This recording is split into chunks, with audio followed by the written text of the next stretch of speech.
તું તો ગુજરાતી છો, તારા બ્લડમાં બિઝનેસ હોય છે, ઓકે તો તું આટલી મહેનત કે બેટા તારા બિઝનેસમાં જઈને કર તો તું કઈ લેવલે પહોંચ. અને અશોકભાઈ તમે બિલીવ નહીં કરો કે બીજા દિવસે સવારે રિઝાઇન આપી દીધું.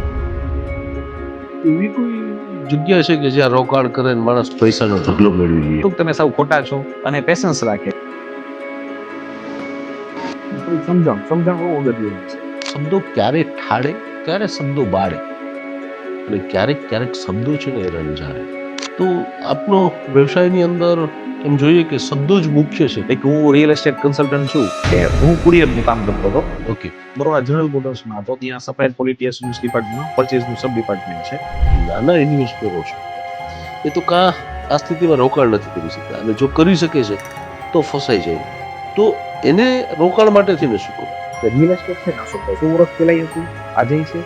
બિલીવ કરજો કે આજથી 200 વર્ષ પછી હશે. લોકોમાં એટલી સહન શક્તિ નથી રહી ડિજિટલ આવતા. યસ, નેગેટિવ અને પોઝિટિવ બે થતી હોય છે. પોઝિટિવ કરતા નેગેટિવ વધારે થતી હોય છે. તમે ગમે એટલું સારું કહી દીધું કે ખરેખર તમારા રિયલ એસ્ટેટ માર્કેટની અંદર તેજી મંદી આવું કંઈ હોય છે?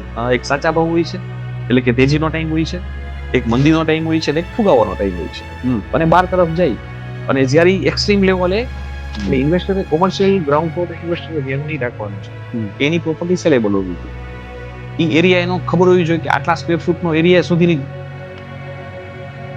દરેક વસ્તુમાં ટીક માર્ક કરવા પડે કે ભાઈ રાઈટ, પહેલા તો રેટ તો કે રાઈટ, પછી બીજો ઓપ્શન તો લોકેશન જોવું પડે, તો એ ઓકે છે. પછી ત્રીજો ઓપ્શન સ્ક્વેર ફૂટનો એરિયા જોવો પડે, કેટલો મોટો એરિયા છે કે નાનો એરિયા છે. યસ, એટલે જેમ લોકો સાથે કનેક્ટ થતો ગયો ને એમ આપણો પરિચયનો વિસ્તાર વધતો ગયો રિયલ એસ્ટેટ માર્કેટ. એટલે જે કસ્ટમર આવો છે એમાં મેક્સિમમ લોકો જોબ કરે છે, બિઝનેસમાં પ્રમાણમાં ઓછા છે. તો હવે જે લોકો સ્ટડી કરી રહ્યા છે અથવા તો બિઝનેસની તૈયારી કરી રહ્યા છે, એવા લોકોને તમે આવવા માટે શું કહેશો? જ્ઞાતિના લોકો છે અને જે લોકો ભણે છે ને એ બહુ લાગણીથી મેસેજ આપીશ કે ભાઈ તમે મહેરબાની કરીને કોઈ પણ તમે જે ગમે એ બિઝનેસમાં આવો, જોબની તૈયારી મૂકી અને તમે બિઝનેસ ઉપર ફોકસ કરો, ડેફિનેટલી એમાં સક્સેસ મળશે.